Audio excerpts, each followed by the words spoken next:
Ngayon kaibigan, gusto mo pa bang kumita ng mas malaki pa sa safety net natin na 900,000 naman? Siyempre naman po, 'di ba? Dahil mas maganda naman pong kumita ng walang limit dahil ika nga nila, 'di bali ng sobra, wag lang kulang, tama po ba? Ngayon, pag-uusapan po natin ang kagandahan ng pagkakaroon ng multiple accounts. Dahil sa negosyong ito, maaari kang gumawa ng diskarte na kung saan maaari kang kumuha ng maraming franchise. Pwedeng 1 account, 3 accounts at ang maximum accounts na maaari natin kunin ay 7 accounts. Ngayon po, ipapaunawa ko po sa inyo ng mabuti ang pagkakaiba ng 1 account, 3 accounts at 7 accounts sa bawat isa. Halimbawa, kapag 1 account ang kinuha nyo, di ba may slots A and B siya na kung saan kapag marami kang mapapasali, wala ka ng choice kundi dito mo lang sila maaaring ilagay sa dalawang slots mo. Ngayon, ipagpalagay natin na dumating ang time na sa dami na ng kagrupo mo, kaya na nila magpasali ng tig 100 accounts sa isang araw. At posible pong mangyari yon. Bakit? Dahil hindi lang naman po ikaw mag-isa ang mag-i-endorse sa iba, tama po ba? So ngayon, 100 accounts po dito sa corporate A mo at 100 accounts din po sa corporate B mo. Di po ba ang pairing bonus natin ay worth 500 pesos? So 100 accounts multiplied by 500 pesos equals to 50,000 pesos. Pero, ang safety net lang natin na maaaring ibigay sa atin everyday ay 30,000 pesos per day. So, ang sobra na 20,000 ay mapupunta po siya sa company natin para madagdagan na naman po ulit ang bonus pool natin at para din po sa other expenses ng company natin. Ngayon, ganito naman po ang maaari mong kitain kapag naka 3 accounts ka. Ito po ang first account mo, mayroon po siyang corporate A and corporate B. Di po ba kapag may mapapasali ka or let's say napasali mo si friend 1 mo, di ba dito mo siya maaaring ilagay sa corporate A mo? Ngayon, bago nyo po siya ilagay dyan, advice ko lang po sana sa inyo na mas maganda ikaw po muna yan. So, bali, second account mo na siya. Di ba may slots A and B rin po siya? At dahil direct referral mo yan, automatic may 500 pesos ka kaagad doon na makukuha as direct referral bonus mo. Ngayon, dito po sa corporate B ng first account mo at may napasali ka ulit, or let's say napasali mo rin si friend mo, di ba maaari mo rin siyang ilagay dito sa corporate B mo ng first account mo? Ngayon, bago nyo po siya ilagay dyan, advice ko lang din po sana ulit sa inyo na mas maganda, ikaw rin po muna yan. So, bali, third account mo na siya. Di ba may slots A and B rin siya at dahil direct referral mo din yan, automatic may 500 pesos rin po kayong makukuha dyan as direct referral bonus mo. Plus 500 pesos na pairing bonus. So, sa 3 accounts mo, may return of investment ka kaagad na worth 1,500 pesos. Ngayon, kung mapapansin mo, bali 4 na ang corporation mo.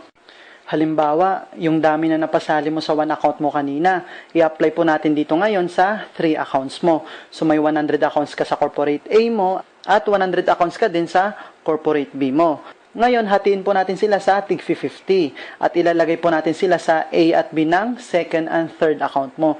Halimbawa, 50 po dito sa corporate A ng second account mo at 50 rin po dito sa corporate B ng second account mo. Ngayon, ang maaaring kitain ng second account mo ay 500 pesos pairing bonus times 50 accounts, so equals to 25,000 pesos.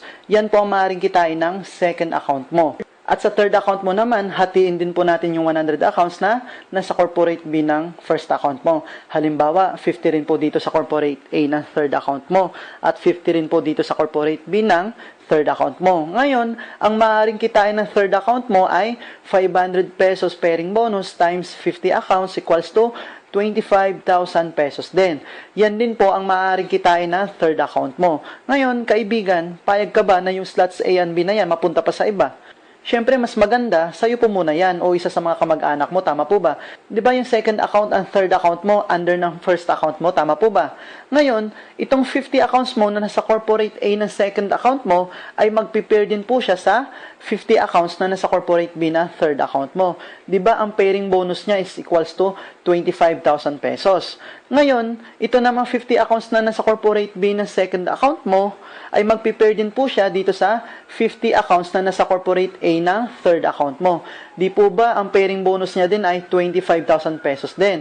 So, ang total na kinita ng first account mo ay 50,000 pesos. Pero, ang maximum lang ng safety net na maaaring ibigay sa'yo, magkano? Di ba 30,000 pesos per day lang? At ang sobra po na 20,000 ay mapupunta na naman po siya sa company natin para kumita na naman po siya at para at the same time, madagdagan na naman po ulit ang bonus pool natin. So, ang total na kinita mo ay 25,000 pesos mula sa second account mo plus 25,000 pesos mula sa third account mo plus 30,000 pesos mula sa main account mo. So, a total of 80,000 pesos per day. Tanong kaibigan, saan po mas malaki ang kitaan? Sa one account na 30,000 pesos per day lang or sa 3 accounts na 80,000 pesos per day na kung saan same effort lang din naman ang ginawa mo? Siyempre, doon na po tayo sa malaki, tama po ba? Ngayon kaibigan, kung naniniwala ka talaga sa sarili mo na marami ka talagang mapapasali at kung gusto mo pa talagang kumita ng mas malaki, ang pinaka-advisable po na account na maaari mong kunin ay 7 accounts katulad nito. Bakit po? Dahil magiging times 7 na po lahat ng magiging earnings mo, na kung saan 8 tao lang po ang kailangan mong hanapin para sa 8 corporation mo. At paano kaibigan kung ang 8 napasali mo hindi mo napigilan dumabi? Ibig po sabihin nito, maaari pong kumita lahat ng 7 accounts nyo.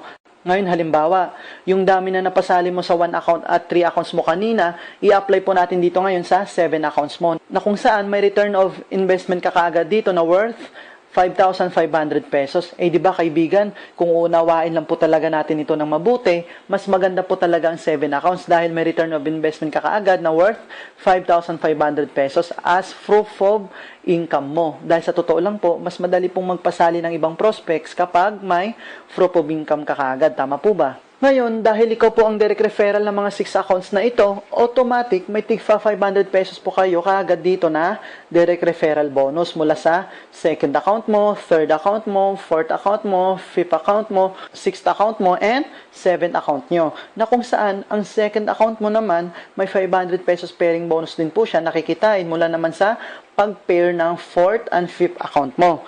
And then yung third account mo naman, may 500 pesos din po siya na pairing bonus mula naman po sa pag-pair ng 6 and 7 accounts mo. Eh, di ba kaibigan, lahat ng 6 account mo naka-under sa first account mo, tama po ba? Ngayon, may additional na tigpa 500 pesos pairing bonus po ulit na kikitain ng first account mo mula sa pag-pair ng second and third account mo, fourth and seventh account mo, and fifth and sixth account mo, na kung saan ang return of investment mo kaagad a total of 5,500 pesos.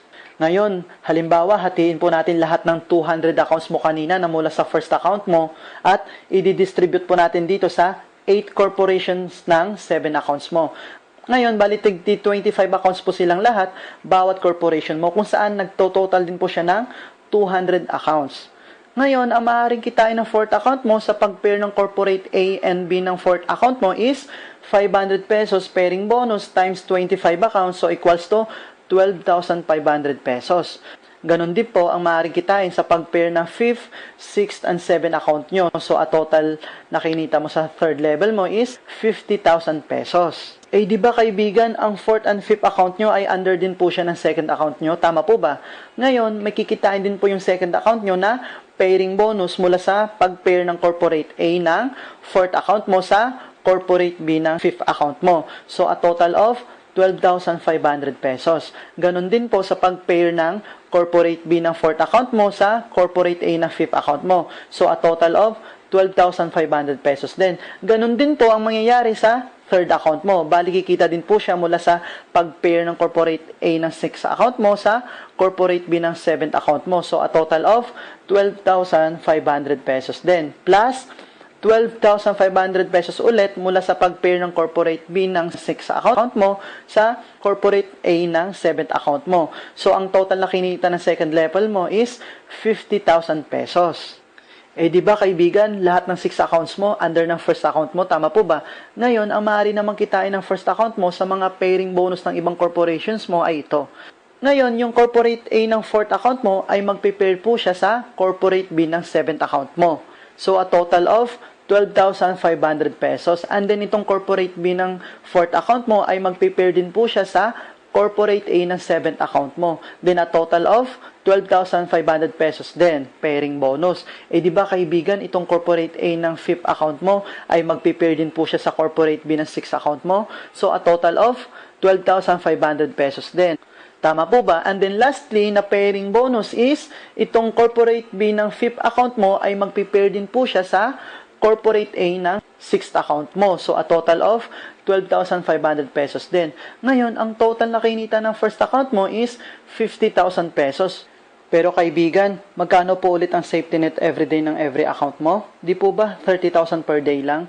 And then, ang 20,000 pesos na sobra ay mapupunta na naman po ulit siya sa company natin para sa other expenses ng company natin at para madagdagan na naman po ang bonus pool natin. Ngayon, ang total na kinita ng 7 accounts mo ay 130,000 pesos sa isang araw. Ngayon kaibigan, ganito po ang kagandahan ng pagkakaroon ng multiple accounts. So ngayon kaibigan, payag po ba kayo na ibigay pa sa iba ang ibang slots ng corporation nyo instead sa'yo sa kamag-anak mo? Ngayon, nasa sayo na po ang desisyon. Ngayon kaibigan, kapag naniniwala ka na marami ka talagang mapapasali, kaibigan, go for multiple accounts. Pero, kapag nagdududa ka rin sa iyong kakayahan, okay na po sa iyo ang one account. Pero kaibigan, baka naisip mo, baka maaari namang magdagdag ng accounts. Maaari po talaga yon. Pero kapag dumami na bigla mga naging kagrupo mo, ngayon, doon na po kayo magdudugtong ng another account nyo sa kaduluduluhan ng mga napasali nyo. Kaibigan, payag po ba kayo nun na downline kanila? Syempre, iba na rin po kapag nasa taas ka na, tama po ba? So kaibigan, dyan po nagtatapos ang explanation natin tungkol sa kagandahan ng pagkakaroon ng multiple accounts. So guys, sa mga gusto pong malaman ng updates ng team ko o update tungkol sa akin, add nyo lang po ako sa Facebook. At guys, sa mga kakasimula pa lang sa negosyong ito lang po ang masasabi ko. Sana huwag po muna natin madaliin ang kitaan. Dapat mag-build po muna tayo ng pipeline natin para sa ikakatagumpay natin sa kahit ano pa mang larangan ng negosyo. Ibig sabihin, gagawa ka muna ng magandang plano para maganda rin po ang resulta. Tama po ba? Ngayon, ang unang-una po na dapat natin gawin ay pag-aralan muna natin ng mabuti ang negosyo. Technical ng company, everything about company, how to approach people, how to invite, how to do prospecting, at marami pa pong iba na kung saan sa negosyong ito dapat full of knowledge ka para hindi ka mapapahiya sa lahat ng makakausap mo. At dapat lagi mo ring isipin na walang second chance. Dahil sa negosyong ito, malabo kang sumablay kapag mayroon kang alam. So guys, ingat po kayo lagi. Good luck po sa business venture natin and God bless us po.